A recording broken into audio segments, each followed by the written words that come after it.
First saya masuk, masa tu dekat Wisma Felda.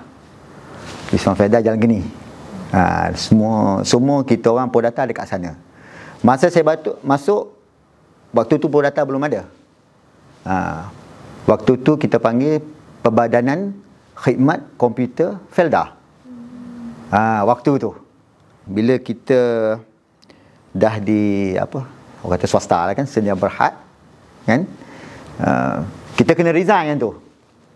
Kena resign Perbadanan Khidmat Komputer Felda, join, mana dapat new offer lah di Prodata waktu tu.